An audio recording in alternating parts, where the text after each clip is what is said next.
À mes débuts, je pensais que le simple fait de travailler chaque jour suffisait pour grandir. Mais une expérience a bouleversé ma perception. Je me souviens de ce jour où j'ai investi dans un programme de développement personnel de Paul Meyer. En 1973, ce programme coûtait 795 $, soit l'équivalent d'un mois de salaire pour moi. Ma femme, Margaret et moi avons économisé pendant 6 mois pour pouvoir nous le permettre. Ce programme, sur l'art de fixer des objectifs, a changé ma vie.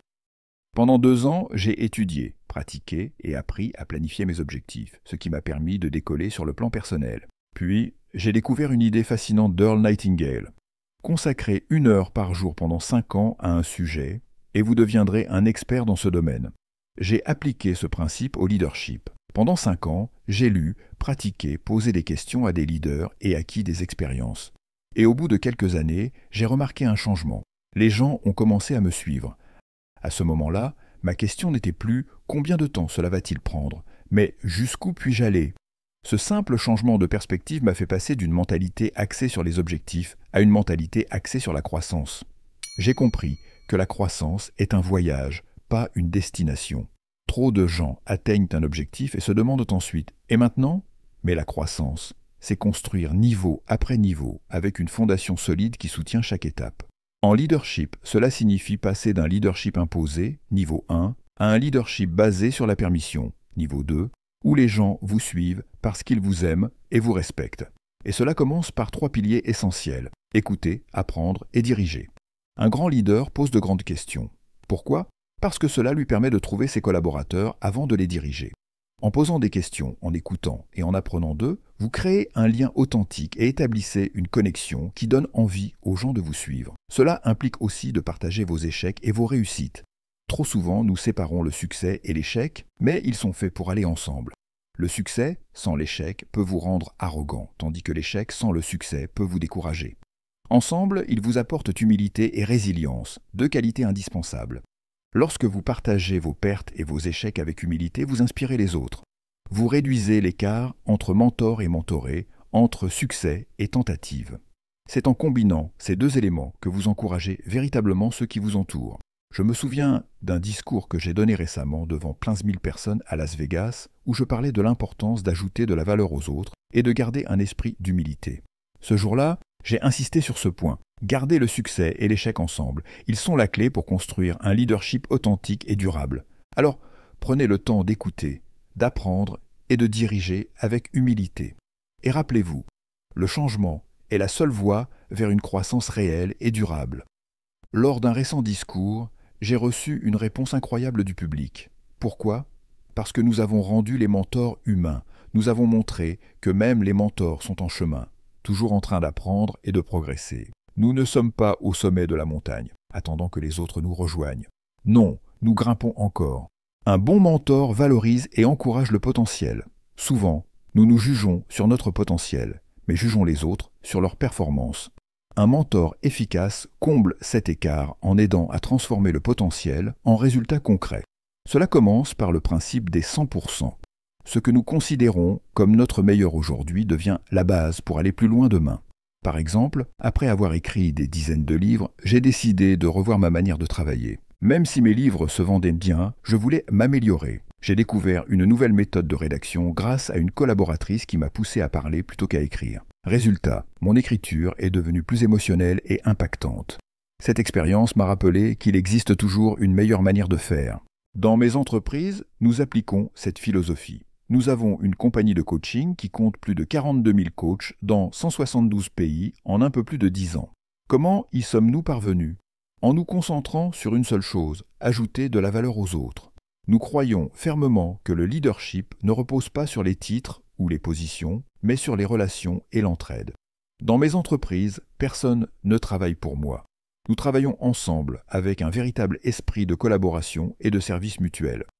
Lors d'une session d'ouverture des Nations Unies, j'ai eu l'opportunité de parler de leadership devant des ambassadeurs du monde entier. Face à la diversité des cultures et des systèmes de gouvernement, je me suis concentré sur 3 questions universelles que tous les suiveurs posent à leur leader. Est-ce que vous vous souciez de moi ? Personne ne veut suivre un leader qui ne montre pas de considération ou d'intérêt sincère. Pouvez-vous m'aider ? Le rôle du leader est de soutenir son équipe, de la guider et de l'aider à atteindre ses objectifs. Puis-je vous faire confiance ? La confiance est la base de toute relation et c'est encore plus vrai dans le leadership. Ces questions transcendent les cultures et les gouvernements. Elles rappellent que le leadership repose sur des connexions humaines authentiques et sur la volonté de servir les autres. Si vous dirigez une équipe ou une organisation et que vous souhaitez améliorer votre culture de leadership ou développer vos talents prometteurs, n'hésitez pas à nous contacter. Nous serions ravis de vous accompagner. Le plus grand privilège de ma vie est de voir les gens que j'ai mentorés prospérer. Aujourd'hui, lorsque je regarde mon équipe de leaders certifiés Maxwell, je vois un impact concret et durable, construit sur les principes de service, d'humilité et de croissance continue. Observer la croissance des autres est l'une des plus grandes joies de ma vie. Rien ne me procure autant de satisfaction que de voir les gens progresser, développer leur carrière et bâtir leur entreprise. Il n'y a aucune somme d'argent qui puisse rivaliser avec le bonheur de les voir évoluer. C'est pourquoi j'aime accompagner les gens dans leur parcours et mes équipes partagent cette même passion. Aider les autres à grandir.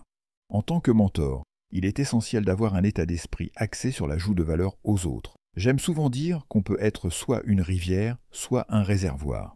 Une rivière laisse l'eau circuler librement, irriguant les vallées et nourrissant les terres. À l'inverse, un réservoir retient l'eau sans apporter d'aide ou de renouvellement. Être une rivière, c'est répondre aux besoins des autres en partageant ce que l'on a, plutôt que de tout garder pour soi. Napoleon Hill a dit que le point de départ de toute réussite est le désir. Pourtant, de nombreuses personnes cessent de progresser non pas par manque de capacité ou de talent, mais parce qu'elles manquent de volonté pour payer le prix du progrès. La réalité est que pour monter plus haut, il faut parfois abandonner certaines choses. Dans la vie, il faut savoir renoncer pour avancer. Je me souviens très bien du moment où aider les autres à réussir est devenu plus gratifiant pour moi que ma propre réussite. Après des années à atteindre mes objectifs personnels, j'ai découvert une joie encore plus grande dans la réussite des autres. C'est ce qui m'a poussé à lancer des programmes comme la certification Maxwell Leadership, où nous formons des coachs dans plus de 170 pays. Leur impact sur la vie des autres est ma plus grande fierté. Quelqu'un m'a demandé récemment quel était mon plus grand accomplissement, maintenant que j'ai 75 ans. Ce n'est pas l'écriture de mes livres. Bien que j'en ai écrit près de 100 vendus à 36 millions d'exemplaires, ce n'est pas non plus les grandes étapes de ma carrière. Non, mon plus grand accomplissement est d'avoir contribué à la croissance et au succès des autres. Aujourd'hui, tout évolue rapidement. Autrefois, les entreprises avaient des plans à long terme sur 10 ans. Maintenant, ce qui était autrefois considéré comme un plan à court terme de 2 ans semble être une éternité. La vitesse et l'urgence sont omniprésentes dans notre culture actuelle, et il est crucial de savoir s'adapter. Dans ma vie, j'ai opéré un changement fondamental. Je suis passé d'une orientation axée sur les objectifs à une orientation axée sur la croissance. Les objectifs sont importants, mais la croissance continue est essentielle. Un mentor, Kurt Campbell, m'a un jour dit que la croissance n'est pas automatique. Travailler chaque jour ne signifie pas nécessairement que l'on progresse. Pour vraiment évoluer, il faut un plan de croissance intentionnel. Pour illustrer cette idée, je me souviens d'une discussion que j'ai eue sur la vitesse et le démarrage. Peu importe à quel point vous êtes rapide, c'est celui qui commence le premier qui a le plus de chances de gagner la course. La clé du succès est de prendre un départ, d'agir, même si l'on ne se sent pas totalement prêt. Ce n'est pas le plus rapide qui gagne, mais celui qui commence avec détermination.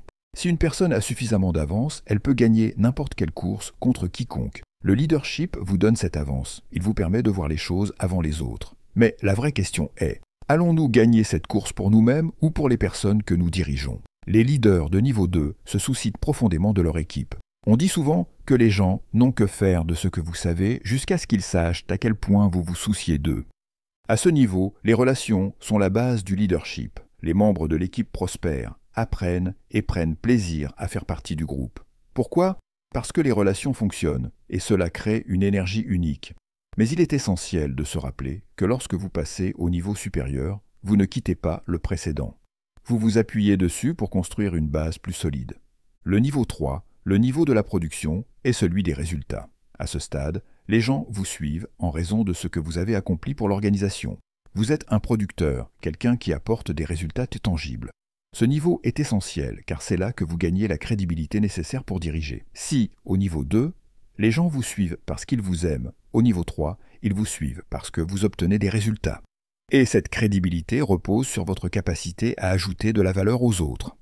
Dans l'état d'esprit d'un mentor, il y a une caractéristique clé, une passion pour la croissance. La seule garantie que demain sera meilleur, c'est de grandir aujourd'hui. L'espoir n'est pas une stratégie. Pour avancer, il faut un plan de croissance et des mentors qui sont plus avancés sur le chemin. Earl Nightingale disait que si vous passez 1 heure par jour, chaque jour pendant 5 ans, sur un même sujet, vous deviendrez expert. C'est ce que j'ai fait avec le leadership. Mais en cours de route, j'ai arrêté de me demander combien de temps cela prendrait. J'ai commencé à me demander jusqu'où je pourrais aller. C'est ça, la beauté d'être mentoré. On apprend, on grandit, et un jour, on réalise que l'on s'est transformé. Il y a toujours une réponse à chaque problème. Croire qu'il y a une réponse, c'est ce qui vous pousse à continuer à chercher.